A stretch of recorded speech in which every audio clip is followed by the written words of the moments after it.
எல்லாமே திருச்சி சிவகங்கை உள்ளிட்ட நாம் தமிழர் கட்சி சார்ந்த முக்கியமான நபர்கள் தான் உங்களோட தம்பின்னு சொல்லப்படுறாங்க. சோதனை என்னைய சோதனை பண்றாங்க, என்ன காரணம்? காரணம் அவங்க எல்லாருக்கும் தெரிஞ்ச காரணம் தான், ஒன்றும் இல்லை. இப்போ நீங்கள் இப்படி தான் பார்க்கணும். நம்ம தேர்தல் ஆணையத்தில் பதிவு செய்யப்பட்டு தொடக்கத்திலிருந்தே மக்கள் பாதையில் ஜனநாயக வழியில் இந்த மக்களாட்சி தத்துவத்தை ஏற்றுக்கொண்ட ஒரு அரசியல் பேரியக்கம் தான். அவங்கக்கிட்டே பதிவு பண்ணி அவங்கக்கிட்டே சின்ன ஒதுக்க சொல்லி போராடுறோம். மக்களோடு நின்று நம்ம தேர்தலை எதிர்கொள்கிறோம். ரெண்டாவது, கட்சி கூட்டங்கள், ஆர்ப்பாட்டங்கள், போராட்டங்கள் எல்லாமே அரசு மற்றும் காவல்துறை ஒப்புதலோடு தான் அனுமதி பெற்று நடக்குது. சட்டத்திற்கு எதிராக அல்லது சட்டம் ஒழுங்கு சீர்கெடுக்கிற நடவடிக்கைகளோ செயல்பாடுகளோ இல்லை, எல்லாருக்கும் தெரியும். இதில் உளவுத்துறை இருக்குது, காவல்துறை இருக்குது, அதுக்கு மேலே ரா இருக்குது. இதெல்லாம் வச்சு நீங்கள் கண்காணிச்சுட்டு அப்புறம் திடீர்னு போயிட்டு வீடு வீடுக்கு நாங்கள் என்னை சோதிக்கிறோம் அப்படின்னா அது சும்மா தேர்தல் நேரத்தில் சும்மா ஒரு அச்சுறுத்தி பார்க்குறது தான். நியாயமாக வெளிப்படையாக அவங்க சொல்கிறத பாருங்கள். எல்டிடிக்கு நீங்கள் காசு அனுப்புறீங்களா? ரொம்ப நாளாக எல்லாரும் சொல்லி கொண்டு இருந்தது எல்டிடியிலேருந்து எனக்கு காசு வருதுன்ட்டு. இப்போ எல்டிடிக்கு நாங்கள் காசு கொடுக்குறோமான்னு கேட்குறீங்க. இப்போ எல்டிடி காசு கொடுக்குறோன்னா எங்கே இருக்குது எல்டிடி? எல்டிடியை அழிச்சு முடிச்சாச்சுன்னு நீங்கள் தான் ஊராக போய் சொல்லிகிட்டு இருந்தீங்க.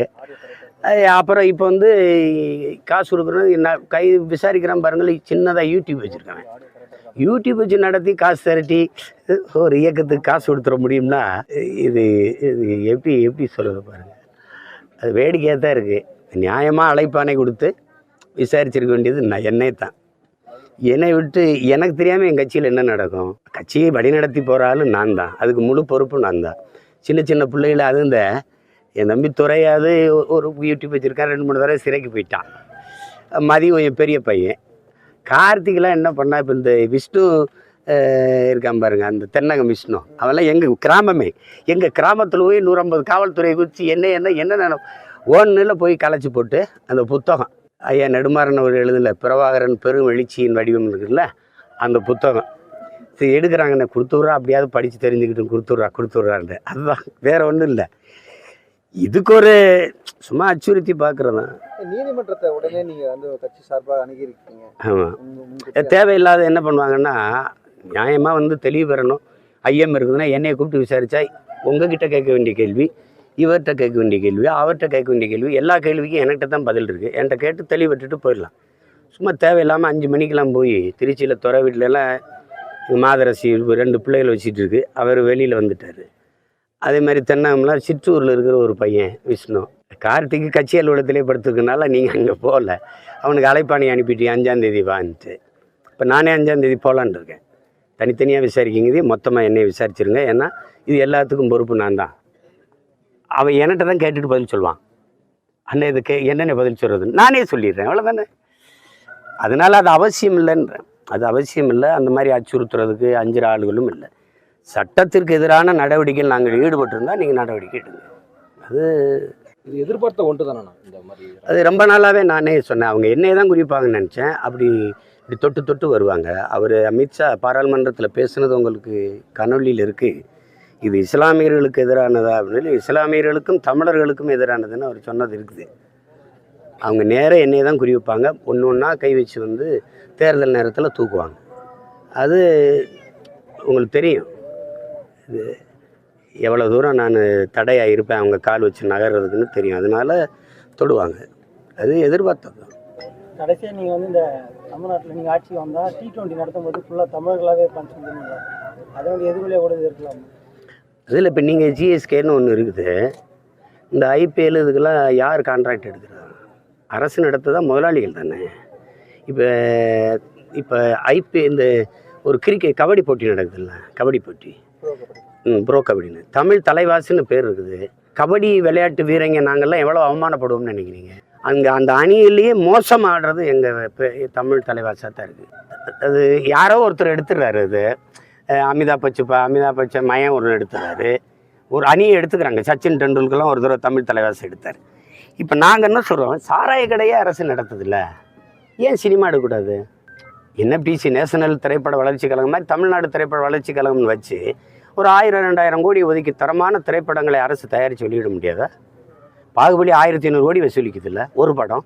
அது மாதிரி பல வரலாற்று பூலித்தவனை பற்றி, மருதுபாண்டியை பற்றி, தீரன் சின்னமலை பற்றி, அழகுமுத்துக்கோணம் நம்ம முன்னோர்களை எடுத்து அப்படி ஏன் நம்ம பண்ணக்கூடாது? அது செய்கிறதில்ல. இப்போ ஐபிஎல்னு ஆடுது, இந்த சிஎஸ்கே ஒருத்தன் கூட தமிழ்நாட்டுக்காரங்க, ஆனால் சென்னை அணி. அப்போ என்னன்னா எங்கள் பிள்ளைகளுக்கு இது விளையாட்டு திறன் குறைவா? அதையே தனியார் முதலாளி எடுக்கிறத நானே எடுத்துடுறேன். பூரா விளையாடுறா 11 ஊர் எங்கால் ஆடுறா பார்த்துக்குறோம். என்ன கெட்டு போயிடும் சொல்லுங்கள், என்ன கெட்டு போயிடும்? என் ஆளுக்கு கோடிக்கெல்லாம் ஒப்பந்தம் எடுக்க வேண்டியதில்லை. டேய் நீ வெந்துட்டு வாடா, உன்னை சப் இன்ஸ்பெக்டர் ஆகிறேன்னா முடிஞ்சு போச்சு. உயிர் கொடுத்து ஆடுவான். அது எப்பவுமே தம்பி, நாங்கன்னா எங்களுக்குள்ள ஒரு இன உணர்வு இருக்கும் தம்பி. டே நம்ம தன்மானம்டான்னு இருப்பான். கூலிக்கு விளையாடுறவன் என்ன தம்பி ஒற்றுமையாக விளையாடுவேன்? ஈரான்லேருந்து ஒருத்தர் வராரு, ஈராக்லேருந்து ஒருத்தர் வராரு, யாரோ விளையாடுறான். அவன் தமிழ் தலைவாச்சு வென்றான்னா தோத்தானா, அவனுக்கு வேண்டிய 2 கோடி வந்துருச்சு. அப்படிங்கும்போது எங்கள் மானம்ல போகுது.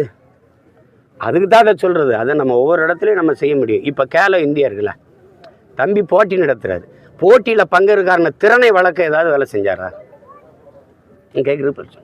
சிற்றூர்களும் பயணம் பண்ணி அங்கங்கே விளையாட்டு போட்டிகள் நடத்த, அதில் திறன் மேம்பாட்டு பயிற்சி கொடுத்து எங்கள் பிள்ளைகளுக்கு நல்ல சாப்பாடு இருக்கா, காலனி இருக்கா, உடை இருக்கா, அதெல்லாம் கொடுத்துருக்கணும்ல. நல்ல பயிற்சியாளர் இருக்காரா, பயிற்சி கொடுத்து திறனை மேம்படுத்திட்டு போட்டிக்கு வான்னு கூப்பிட்டா சரி. சும்மா நான் கேள இந்தியான்னு ஒரு போட்டி நடத்துகிறேன்னா எப்படி இருக்குது? அப்போ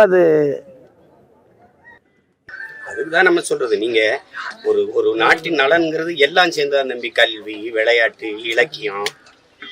இலக்கியத்தில் மேம்படும் போது அந்த சமூகம் அறிவார்ந்த சமூகமாக வளருதுன்னு அர்த்தம். ஒரு கட்சியில் எல்லா கட்சியிலையுமே இந்த கூட்டணி பேச்சுவார்த்தை அமைச்சு தொடர்ந்து பேச்சுவார்த்தை ஈடுபட்டுகிட்டே இருக்காங்க. ஆனால் உங்கள் பாதை தனிப்பாதைன்னு சொல்லி வேட்பாளரோட அறிவிச்சு இதை பயணிக்கிறீங்க. மற்ற கட்சியெல்லாம் அவங்க அழைப்பு எந்த மாதிரி இருக்குது? வாங்க இணைந்து செயல்படுவோம் அப்படின்னு சொல்லுவாங்களே, எப்படி நீங்கள் அதை ஹேண்டில் பண்ணுறீங்க? அவங்களுக்கு தம்பி அவங்களுக்கு நான் வரமாட்டேன்னு தெரிஞ்சு தான் என்னை கூப்பிட்றாங்க. சும்மா கேட்டு பார்ப்போம் தம்பிகிட்ட அப்படின்ட்டு. அதிகபட்சமாக அவங்க எனக்கு முன்வைக்கிறது பணம் தான் முன்வைக்க முடியும், வேறு இல்லை. அதுக்கு எனக்கு அதிகபட்ச தேவை 100 ரூபா தான் சாப்பாட்டுருக்கு, அதுக்கு மேலே தேவையில்லை. அது மாதிரி தான் எங்கள் கட்சிக்கு நாங்கள் வாக்குக்கு காசு கொடுக்க போகிறோமா இல்லை ஒன்றும் கிடையாது. சுவரொட்டி அடிக்க காசு, வண்டி வாகனங்களுக்கு எரிபொருள் போட்டுக்கிற, பிள்ளைகள் கூடி இருக்கும்போது சாப்பிட, கொடி அடிக்க, துண்டறிக்கை அடிக்க, இவ்வளோதான்.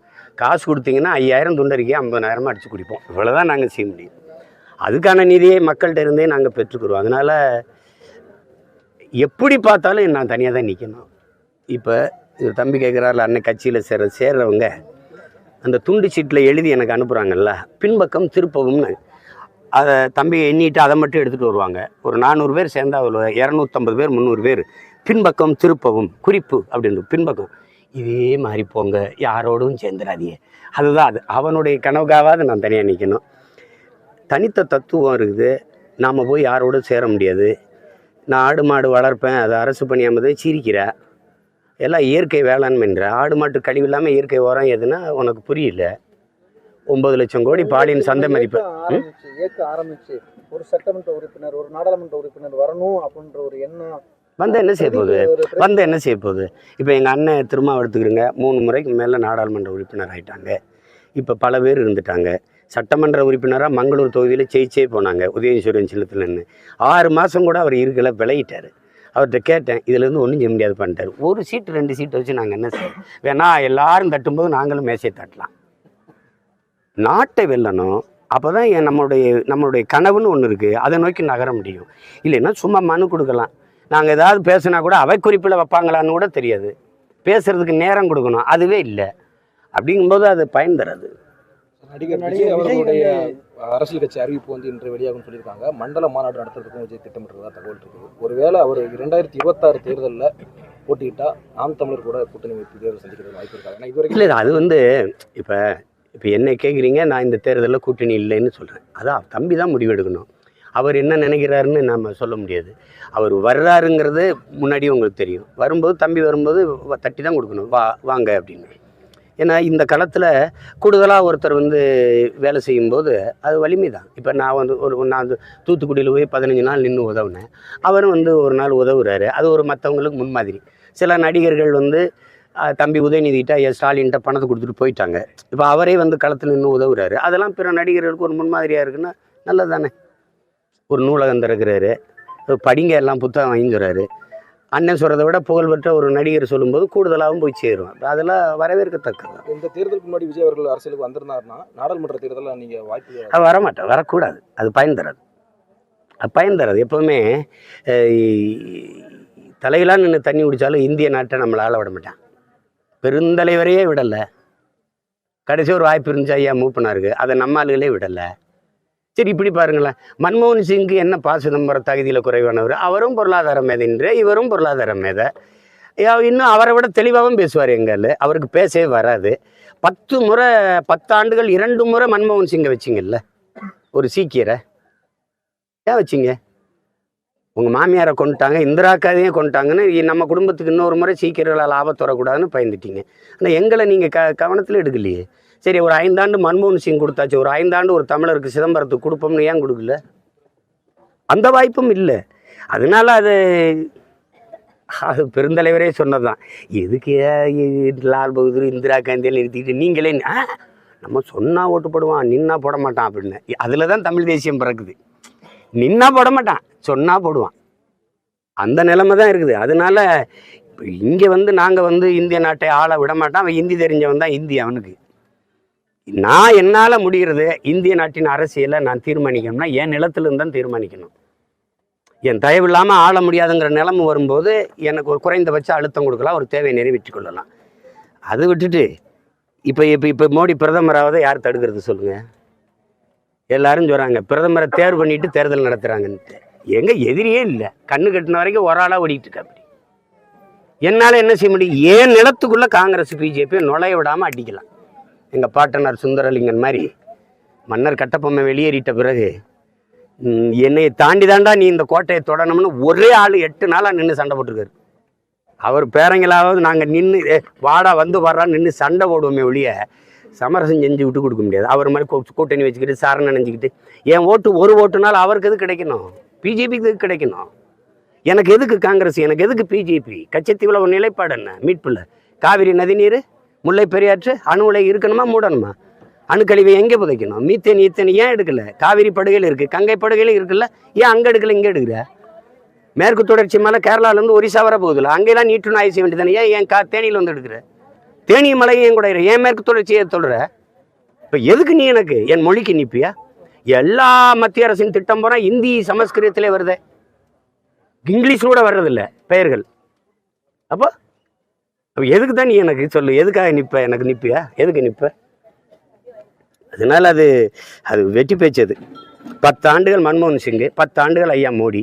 இந்த நாடு, இதில் தமிழ்நாடை விடுங்க, மொத்தமாக இந்த நாடு ஒரு அரையங்களை வளர்ந்துருக்குன்னு சொல்லுங்கள். நீங்கள் இந்திய நாட்டின் குடிமகன், நான் குடிமகன், நீங்கள் குடிமகன். உங்களுக்கென்று இந்த நாட்டில் இருக்கிற ஒன்று சொல்லுங்கள். போக்குவரத்து, கல்வி, மருத்துவம், சாலை போடுதல், பராமரித்தல், மின் உற்பத்தி, விநியோகம், இல்லை ஏர்போர்ட்டு, இல்லை துறைமுகம் எதாவது வச்சிருக்கீங்களா? எல்ஐசி இருந்தது, அதனே 60 விழுக்காடு பங்கு வித்துட்டீங்க. இராணுவமாக இருக்கா தம்பி? இராணுவத்துக்கு சீருடை தைச்சு கொடுக்குறது யார் தம்பி? இராணுவ வீரர்களுக்கு உணவளிக்கிற கேண்டீன் நடத்துகிறவன் யார் தம்பி? யாருன்னு சொல்லுங்க. துப்பாக்கி ரஷ்யாவில், பீரங்கி இஸ்ரேலில், உலங்கூர்தி பிரான்ஸில், ரபேல் போர் விமானம் பிரான்ஸில். இந்த நாடுகள்கிட்டலாம் ஆயுதத்தை வாங்கி எந்த நாட்டில் சண்டை போட்டு நீ காப்பாற்றுவேன்? எதுலையுமே உனக்குன்னு ஒன்றும் இல்லை, எனக்குன்னு ஒன்றும் இல்லை. அது ஒரே நாடு, ஒரே சட்டம், ஒரே தேர்தல். நேற்று இடைக்கால பட்ஜெட் தாக்கல் பண்ணியிருக்காங்க, அதை எப்படி பார்க்குறீங்க? இதெல்லாம் எத்தனை தேர்தல் வரும்போதெல்லாம் ஒரு இடைக்கால பட்ஜெட், எத்தனை பட்ஜெட்டை நீங்கள் பார்க்குறீங்க? 28 கோடி மக்களை வறுமையிலிருந்து மீட்டிருக்கோம்னு அம்மா சொல்கிறாங்கன்னா, வறுமையில் இருந்திருக்கான்ல இவ்வளோ காலம். 10 ஆண்டு கால ஆட்சியில் 10 ஆண்டு காலத்தை நிறைவு செய்யும்போது சொல்கிறீங்க இப்போ தான் நாங்கள் மீட்டிருக்கோம்னு. அவன்கிட்ட கேட்கணும். கொரோனா நேரத்தில் அம்மா நிர்மலா சீதாராமன் கொடுத்த பேட்டி, 80 லட்சம் ஏழைகளுக்கு 5 கிலோ அரிசியும் 2 கிலோ பருப்பும் கொடுத்துருக்கோம்னு. 130 கோடி மக்களில் 80 லட்சம் ஏழைன்னு நிதியமைச்சரே ஒத்துக்கிட்டா நாடு எங்கே இருக்குன்னு பாருங்கள். இதெல்லாம் நீங்கள் டெவலப்பிங்கிறீங்க. நாங்களும் காதிலேயே தேனை ஊற்றுறீங்களடா, வாயில் கொஞ்சம் ஊற்றுங்கிறான். காதிலே தானே ஊற்றுறீங்க. தொழிற்சாலை, வேலைவாய்ப்பு, வளர்ச்சி, போயா இது எறும்பு நக்கிட்டு போகுது. காதில் நாக்கிலேயாவது ஊற்று, நாங்கள் கொஞ்சம் சப்பி சாப்பிட்றோம்னா அது ஊற்ற மாட்டான், காதிலேயே ஊற்றிட்டு போவோம். இப்போ அதே தான் நடக்குது. அதுதான் இந்த இடைக்கால பட்ஜெட்டு.